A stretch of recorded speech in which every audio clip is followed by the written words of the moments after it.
ማን ኒውካስትሎች ቅጥልን ያደርጋችሁኝ ማን ለ10 ሰከንድ ጨዋታው ኦልሞስት እኮ አልቋል። ማን ምን ሆኖ ነው? ጎርደን ምን ሆነህ ነው?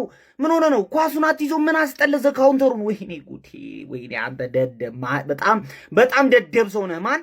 ባርሴሎናዎች ጭራሽ ዲዘርቭ ያደርጉም ዛሬ ኒውካስትል ሙሉ ለሙሉ ነው ጥፍጥፍ ያደርጓችሁ። ኢላንጋ ምን አይነት ጨዋታ ነው የሚጫወቱ? ምንድነው እንደዚህ መሮጥ ይቻላል እንዴ? ያማል ማለት ነው ይላችሁ ተናግሬ ነበር አይደለም? ኒውካስትል ጋራ ዛሬ ኩክ የሚያደርጋቸው ከሆነ ይሄ ልጅ ዘ ቤስት ፕሌየር ኢን ዘ ወርልድ ነው ብያችሁ ነበር። ግን ዛሬ ኩክ አላደረጋቸው ማን ሉዊስ ሆል ሙሉ ጨዋታውን እግዚአብሔርን እመላለሁ በእውነት ፔናልቲ ስላገባ አይደለም። ሉዊስ ሆል ማለት ነው ማን ኦፍ ዘ ማች ምንም ጥያቄ የለውም። ማንኛውም የባርሳ ደጋፊ ማለት ነው ሉዊስ ሆል ዛሬ የተጫወተውን ጨዋታ ዝቅ አድርገህ ካየው ጭፍነ ማለት ማን ባርንስ አግብቶ እኔ ደስ ብሎኝ መርፊ ሲገባ ጎል እንደሚያገቡ ያስታውቅ ነበር። ማን መርፊ ኢንድ ፕሮዳክት አለው እንዴ አምናት ዘይሎም እንዴ አሁን አሲስት የሚያደርግ ሰው ለምን 10 ሰከንድ መያዝ? ወይኔ ጉዴ! ወይኔ ማሊክ ቻው እግዚአብሔርን የስራን ይስጥሽ። ዳኒ ኦልሞ ደግሞ ፊቱ ራሱ የመሰሪ ሰውዬ ሲገባ እንደሚያገባ ያስጠም የሆነ ጎል ኦ ማይ ጋድ! በቃ ወደቁ ኒውካስትሎች። ማን ግን የሚገባቸውን ነገር በሙሉ አድርገዋል እግዚአብሔርን ማለት ነው።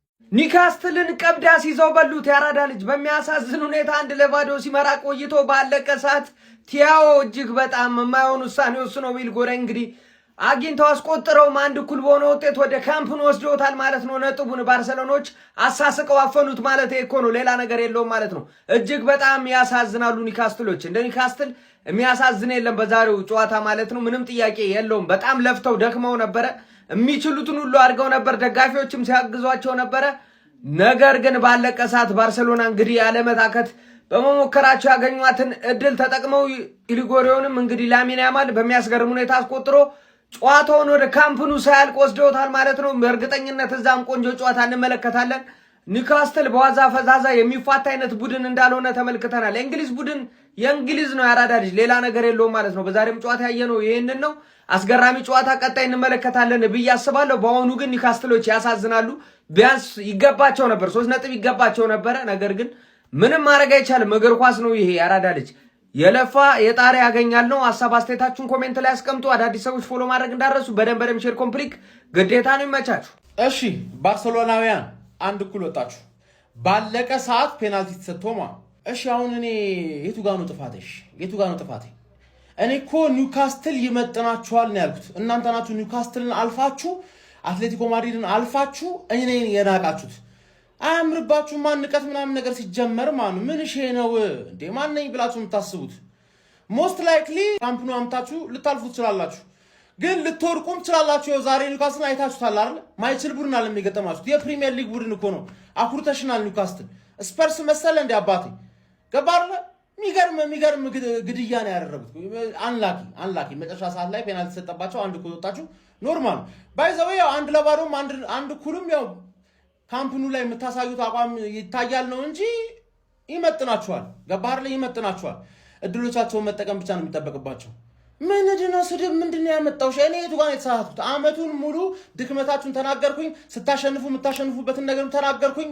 ላሊጋ ውስጥ ምርጥ ቡድን እንደሆነና ዋንጫው እንደሚበላው ተናገርኩኝ። የቱ ጋር ነው ቻምፒየንስ ሊግ ለምን ትበላለህ? ደጋፊ ቢሆን የባርሳ ደጋፊ ቢሆን ዘንድሮ ባርሳ ቻምፒየንስ ሊግ ይበላል አልልህም። አድክም ይሆን ሰውዬ ለ11 ዓመት በየአመቱ ዘንድሮ ቻምፒየንስ ሊግ እንበላለን። ገባር የባርሳ ደጋፊዎች ስናገርህ ማለት አርሰናል ምናምን እንዳትለኝ ገባ። እኔ እኮ ቦታዬንና ደረጃዬንና ማሸነፍ የምፈልገውና ባርሳ ስል ቱ ቢት ዘ ቤስት የቀረሽኝ ያልተበቀልኩሽ አንቺ ነሽ ምናምን። እናንተ ባርሳ ሲል የአርሰናል ደጋፊ ምንድነው አርሰናል ደግሞ ምናምን ሜሲ ምን እንዳደረጋችሁ ረሳችሁ? ሜሲ ነው እንዴ? ይሄ ሜሲ ነው እንዴ? ይችላል እኮ አሁን ላይ ካሉት ማንም አይበልጠው። ግን ሜሲ አይደል? ማንም ሜሲ አይሆን። ተረዳኝ አይደለ? ሉዊስ ሆል ያቆመዋል። ኖርማል ነው። ኑኖ ሜንዴዝ ደግሞ ይቀልድበታል። መጀመሪያ እለፍ። አንናናቅ። ማንንም አትናቅ። አያምርብህ። ማድሪድ ደጋፊ ራሱ ሰው አልናቀም እኮ አንተ። ከፈለገ ደግሞ የማድሪድ ደጋፊ ነው መናቅ የሚችለው ደማው የዘንድሮ ባርሳ ማለት ነው ብቃት ብቻ አይደለም ያለው፣ ልዩ ምልክቱ እድልም አለው። ማንዬ ምን አይነት እድል ነው? በዚህ ደቂቃ ፔናልቲ ይገኛል እንዴ? እንደዚህ ኒውካስትል ማለት ነው የሞት ሽረት ትግል አድርጎ 3 ነጥብ ይዞ ማለት ነው ለመውጣት ያላደረገው ጥረት የለም። በስተመጨረሻዋ ደቂቃ ላይ በሽርፍራፊ ሰከንዷ ላይ ማለት ነው በተገኘች ፔናልቲ እንግዲህ ላሚን ያማል አስገራሚ ፔናልቲ ያስቆጥሮ አንድ እኩል በሆነ ውጤት ጨዋታው ተጠናቋል። ግን የላሚን ያማልን ኮንፊደንስ አለማድረቅ በጣም ከባድ ነው ጀማው። ይሄ ልጅ እጅግ በሳል ልምድ ያለው ረጅም ጊዜ የተጫወተ አይነት ተጫዋች ነው። በቃ ፔናልቲ አመታቱ ራሱ ምንም አይነት ጫና ያለበት ሁላ አይመስልም። ቀለል አድርጎ ፔናልቲውን አስቆጥሮ ቡድኑን አንዳቻ በማድረግ እንግዲህ ወደ ቀጣይ ወደ ኑ ካምፕ ቡድኑን ይዞት መጓዝ ችሏል። ያው ኑ ካምፕ ላይ በእርግጠኝነት እንደሚያስሸንፉት ምንም ጥርጥር የለኝም። ኒውካስትል እዚህ ጨዋታ ላይ 2 እና ከዛ በላይ ጎል አስቆጥሮ እንኳን ቢሄድ በዚህ ቡድን ካምባክ ይሰራበታል የሚል ግምት ነው ያለኝ። ለማንኛውም በቀጣይ እነ ብሩኖ ጊማሬሽ ይመለሳሉ የሚል መረጃ አለ ለመልስ ጨዋታው። እንግዲህ ኒውካስትልን ቡድኑን አጠናክሮ ይሄድና ቆንጆ ኳስ ምን ይመስለኛል። ግን እጅግ ወሳኝ የሆነ 1 ነጥብ ባርሳ ዛሬ ይዞ ተመልሷል። 1 እኩል በሆነ ውጤት አልቋል። ይመቻችሁ። ላሚን ያማል እንደዚህ ጠፍቶ አይቼው አላውቅም። ትልቅ ጌምን በለው ትንሽ ጌም እንደዚህ ጠፍቶ አይቼው አላውቅም። ግን ብዙ ኳስ እየሰጡት ስላልነበረ የሚገርም ጨዋታ ኒውካስትል ተጫውቶ ባለቀ ሰዓት አንዳቻ ተለያይቷል። ዳኒ ኦልሞ እንዴት ነው የሚችለው? የሚገርም ፔናልቲ ያሰጠ ቦክስ ውስጥ ልታጣጥፍ ስትል ባለቀ ሰዓት ልብ የሚሰብር ፋውል ሰራ የኒውካስትሉ ተከላካይ። ያማል ደግሞ 94ኛ ደቂቃ ላይ ፕሬዠር ብሎ ፔናልቲውን አስቆጥሮ የባርሳን የማለፍ እድል አሰፋው ማለት ነው። ግን እኔ ባርሳን ፈራዋለሁ። ኒውካስትል በዚህ ላይ ኒውካስትል ሜዳው ላይ ራሱ 2-3 ላይ ያገባበት የሚችል ቡድን ነው። ኒውካስትሎች ግን በስማ አሯሯጡት ነው የምላችሁ። በቃ ሲጀመር ሚድፊልዱ ራሱ አይገናኝም። እነ ፔሪ የሚያካክሉ ፔሪ በእርግጥ ችሎታ ነው። ኳሱ ከእግሯ ጋር የተጣበቀ ነው። ከነ ጆሊንግተን ጋር ፈታ ብላ ማለት ነው። ኳሱን አይቀማትም፣ ከቀማትም በፋውል ነው። ለማንኛውም ባርሳ እንደሚያልፍ እርግጠኛ ነኝ። ስለ ባርሳ ጎስት የሆነ ነገር እያልሽ ነበረ። ሴሚፋይናል ላይ ከአርሰናል ጋር መገናኘት እኮ ነው። ሊቨርኩሰንን እለፉና በእግር ኳስ አይደለም 1 ደቂቃ 30 ሰከንድ ምን ያህል ዋጋ እንዳላት ፊሽካ ሊነፋ ሲል አረ በስመ አብ እንዴት ነው ግን የሚያሳዝኑ ኒውካስትሎች። ለባርሳ ደጋፊ ግን ኮንግራ ብያለሁ። አጫውተዋል እንግዲህ ኒውካስትል ከባርሳ ያደረጉት ጨዋታ ማለት ነው። ላሚን ያማል ጎል አስቆጥሯል ፔናልቲውን። አረ በስመ አብ ግን እውነት አሳዘኑኝ ኒውካስትሎች ከምር። አረ ደጋፊው እንዴት ነው የተጨነቀው! ወይኔ ፔናልቲ ሲያገኙ በቃ ቅስማቸው ተሰበረ። ራሱ ቫንስ አረ በስመ አብ ቫንስ ብቻ በጣም በእግር ኳስ ግን አንዳንዴ ፊሽካ እስኪነፋ። በነገራችን ላይ ኒውካስትሎች በዛሬው ጨዋታ በጣም ምርጥ ነበሩ። የባርሳን የመሀል ክፍል አላሳልፍም እያሉ ነበር። በጣም አግሬሲቭ ሆኖ ሲጫወቱ ነበር። በቃ አልቻሏቸውም በጉልበት ማለት ይቻላል። ለማንኛውም እንግዲህ ጨዋታው አንዳቸው ወጥቷል። ግን ኒውካስትል አሸነፍኩ ብለው እጅግ በጣም ቅስም ሰባሪ ነው አቻ መውጣት ማለት ይህን ጨዋታ። እንግሊዝ ፕሪሚየር ሊግ ውስጥ ትንሽ የቲም የለም የምንለው በምክንያት ነው። ኒውካስትል ይሄንን ደግሞ አሳይቶናል። ሊያሸንፉ 1 ደቂቃ ሲቀራቸው የማይሆን ጥፋት ሰራ ተከላካይ እንጂ አሸንፈው ወጥተው ነበር። እኔ ያው የባርሳ ደጋፊ ነኝ፣ ነገር ግን የእንግሊዝ ቲሞች እንደዚህ ፐርፎርማንስ ያደርጉ ደስ ይለኛል። ይገባቸው ነበር፣ ይሄ ውጤት ይገባቸው ነበር፣ አሸንፈው መውጣት ይገባቸው ነበር ኒውካስትሎች። ነገር ግን ምን ያደርጋል እግር ኳስ እንዲህ ናት። እንግዲህ በ11ኛው ሰዓት እንግዲህ ካፋቸው ላይ ተመነተፉ። ያው መልሱ ጨዋታ ላይ እንግዲህ የባርሳ ሜዳ ላይ ባርሳ ይጥላል ብዬ አላስብም። ነገር ግን እቺን ውጤት እንኳን ይዘው ቢሄዱ ነው ደስ ይለኝ ነበር።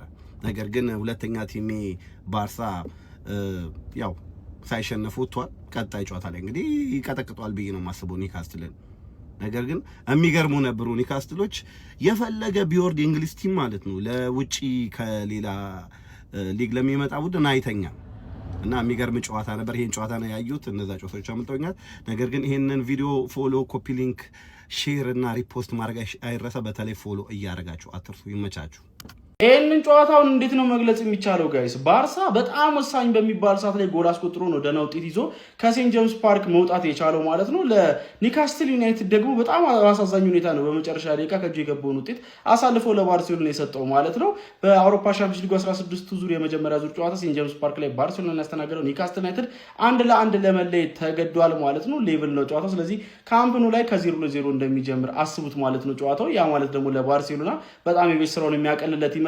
በዚህ ጨዋታ ላይ ፈርስት ሃፍ እንኳን ተመጣጣኝ እንቅስቃሴ ነበር የተመለከተው። ሰከንድ ሃፍ ግን ኒውካስትል በቃ ኢነርጂያቸውን ቡስት አድርገው በጣም የሚገርም ፐርፎርማንስ ነበር ያስመለከቱን። ለኔ አትሊስት በአንድ ጎል ልዩነት ጨዋታውን ማሸነፍ ነበረባቸው ባይኔ ካሳዩ ተጋድሎ አንጻር ማለት ነው። ባርሴሎናዎቹ በጣም ነበር ስትራግል ሲያደርጉ የነበረው በዚህ ጨዋታ ላይ ማለት ነው። በኒውካስትል ዩናይትድ በኩልም እንግዲህ በመጨረሻ ደቂቃዎች ላይ 86ኛው ደቂቃ ላይ አርቬ ባርነስ ጎል አስቆጥሮ 1-0 ቀዳሚ አድርጓቸው ነበር። የ1-0 አድቫንቴጅ የሚይዘው እንግዲህ ወደ ካምፕ ነው የሚሄዱ ይመስሉ ነበር። ነገር ግን እግር ኳስ ነውና ጨዋታው እንግዲህ ጨዋታው ጨዋታው ይጠናቀቃል ተብሎ በሚጠበቅበት ሰዓት ላይ 96ኛው ደቂቃ ላይ ዳኒ ኦልሞ ላይ በተሰራ ጥፋት ምክንያት ላሚን ያማል ፔናልቲ ለባርሴሎና አስቆጥሮ ጨዋታው 1-1 ሊጠናቀቅ ችሏል ማለት ነው። ባርሴሎናዎች በዚህ ጨዋታ ላይ ለኔ ሰከንድ ሃፍ ላይ ከነበረው ፐርፎርማንስ አንፃር በጣም ውጤቱ ከፍ ያለ እድለኛ የሚያስብል አይነት ውጤት ነው ይዘውጡት ብሎ መናገር ይቻላል። ለማንኛውም እናንተ ስለዚህ ጨዋታ ምን ትላላችሁ? በመልስ ጨዋታስ የሚፈጠረው ነገር ምን ይመስላችኋል? ሐሳባችሁን አጋሩኝ። የፕላስ ምልክቱ መጫን አትርሱ።